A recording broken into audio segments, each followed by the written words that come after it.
The Pilotage Authority has been in operation since 1972, when we were designated under the Pilotage Act. Our basic operation is to look after the safe navigation of vessels in BC Pilotage waters. Pilots and the Pilotage Authority really feel strongly that we are stewards of the environment. What happens here is that the dispatchers will do the dispatching for the entire coast, everywhere from Juan de Fuca, US border in the south, to the Alaska border in the north.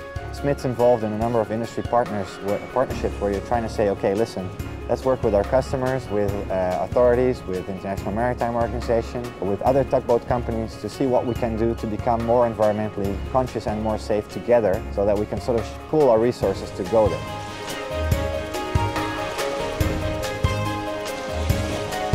The perception is that the vessels that coming in are unregulated, that it's the master who decides what to do, and that is just blatantly untrue.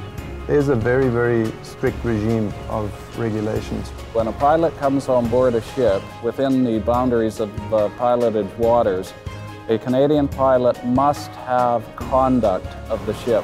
That means he has legal responsibility for the safe movement of that ship within the pilotage boundaries.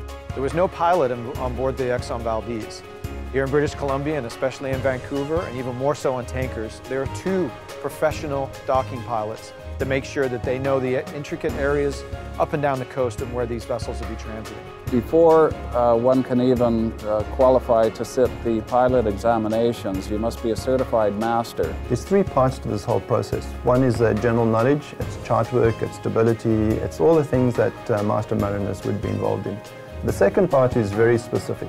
It has to look at the local knowledge. They really need to know their information. They then move on to the final part of the exam. No charts, no information except the tide tables and a blank piece of paper.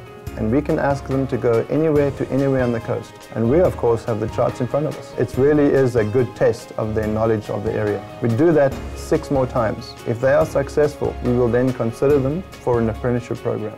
We work very closely with the Pacific Pilotage Authority to ensure that the levels of knowledge and training meet or exceed international standards.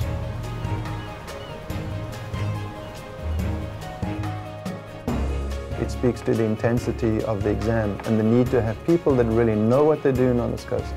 We can teach ship handling, but we need the people to come in and know this coast. I sometimes get the question, what do the tugboats do? They dock the ship, but perhaps equally as important is when the ship leaves and comes out of the dock and then heads out to sea, either loaded or empty, we often put a vessel, sometimes 2, sometimes 3 tugboats, tethered to the big ship, and they escort the vessel out of the port.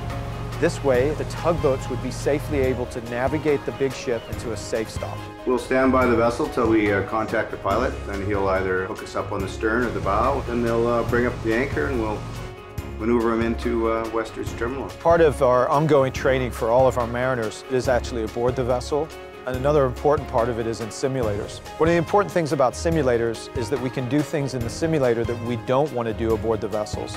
So we can put ships in harm's way, we can put them in very scary situations, and we can do it all in a virtual land instead of actually on the boats and the ships themselves. Having the ability to sort of control the environment onshore in simulation is key to the mariner's success and the key to the mariner's skill set to operate safely at sea.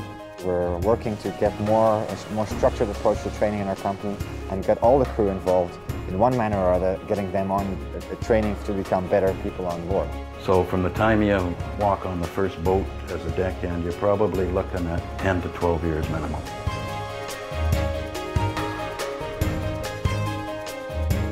There's a large group of assets that are at the disposal of Western Canada Marine Response Corporation that has them at readiness for in case anything happens. We're 24 hours a day, 365 days a year.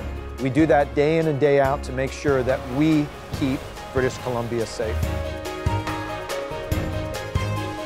It's my backyard. I was born here, lived here all my life. My parents were born here. I've raised my kids. So the water is very important to me. It's really good to know that I can do my little part to make it safe for my kids, and they can grow up and still be able to use these waters and know that everything is being done in a safe and good manner. It's a pleasure to be part of the fabric of what makes the shipping business and the Port of Vancouver work. It's a beautiful city, beautiful nature all around. Sailing through the Gulf Islands, looking at the natural beauty of this region. That's something that we really need to take care of and need to be aware of. But we want to make sure that the area that we are living in and working in remains the pristine area that it is.